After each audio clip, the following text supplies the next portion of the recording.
ఏమైందివా రాత్రి? అవ్వా ఏమైందివా?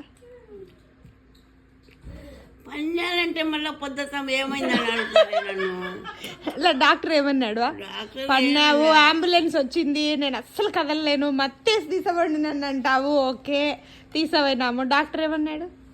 నన్ను యాడ డాక్టర్ చూసినాడు? అమ్మా డాక్టర్ చూడకుండానే ఇంటికి పంపించినారు.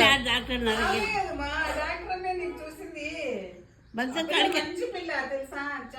ఆ పిల్ల నర్సులే మంచిది కనుక్కుంది.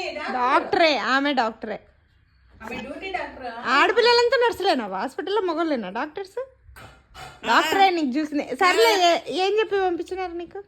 నాకు వాళ్ళు ఏం చెప్పలేదు, మీరు చెప్పడమే అంత. ఏం చెప్పినాం? రాజు మీరు ఏం చెప్పినాం? ఏం చెప్పినారో చెప్తున్నారు. ఇంటికి బా ఇంటికి బా అని. ఇంటికి పోతే నాకు చెట్ట తల్లి 2 రోజులు ఉంటా అంటున్నా నేను. అంటే 2 రోజులు ఇంకా ఉంటా హాస్పిటల్లోనే పెట్టుకోండి అని అడిగినావా? ఏమి ఇరగలమ్మా నీకు బాగుండవు, పో ఇంటికి ఇంజక్షన్ వేస్తామంటే ఇంకా 2 రోజులు పెట్టుకోండి అడిగినావు. వద్దు పోమ్మా ఇంకా బాగుంది. ఏడన్నా హాస్పిటల్ వాళ్ళు ఎక్కువ రోజులు పెట్టుకుంటారు, డబ్బులు గుంజుతారు అని అందరు బాధపడుతుంది. నువ్వేది నన్ను ఇంకా పెట్టుకోండి 2 రోజులు అంటున్నావు. ఓ 80 ఏండ్లు నీకు దేవుడు తోడుండి అదృష్టం ఉండి ఏమి ఇరగలే, ఏమి కాలే నీకు. ఊరికే నొప్పి పట్టింది, ఇంజక్షన్ వేసినాం తగ్గిపోతుందమ్మా అని చెప్పి పంపించినారు. టెన్షనే లేదు. నొప్పి మామూలే కదా. ఇంత పెద్ద పడినావంటే మాకు కూడా నొప్పి ఉంటుంది. ఏదైనా కింద పడితే 2-3 రోజులు నొప్పి మామూలే కదా.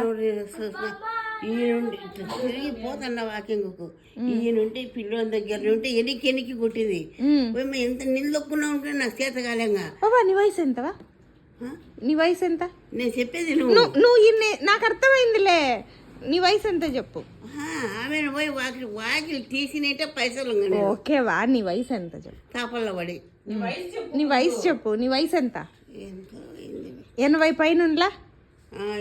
80 పైన ఉండేదానివి ఒక కర్రను ఏదన్నా పట్టుకొని నడచాలనా లేదా? వాకింగ్ హీరోయిన్ నడిచినట్టు నడిచే కర్ర నీతున్నాడా నాకు? ఓ వాని మీద చెప్పగా ఎన్ని రోజులు అయింది ఇంట్లో కర్ర కనపడక అమ్మూలు ఎక్కడ వేసేసినావు నాకు వద్దని. చూడు అవు ఎండ ఉందంటే. ఇప్పటి నుంచి అయినా జాగ్రత్త పడి కర్ర పట్టుకొని సపోర్ట్ ఉంటేనే తిరుగు. నువ్వు నడచలేకపోతే కూర్చొని ఎక్సర్సైజ్ చేయి, తొందర లేదు. నువ్వు అదే పనిగా హీరోయిన్ నడిచినట్టు అట్ట ఇట్ట జుర్రు జుర్రు అని పరిగెత్తగాకు వాకింగ్. సరేనా? బాయ్ చెప్పు.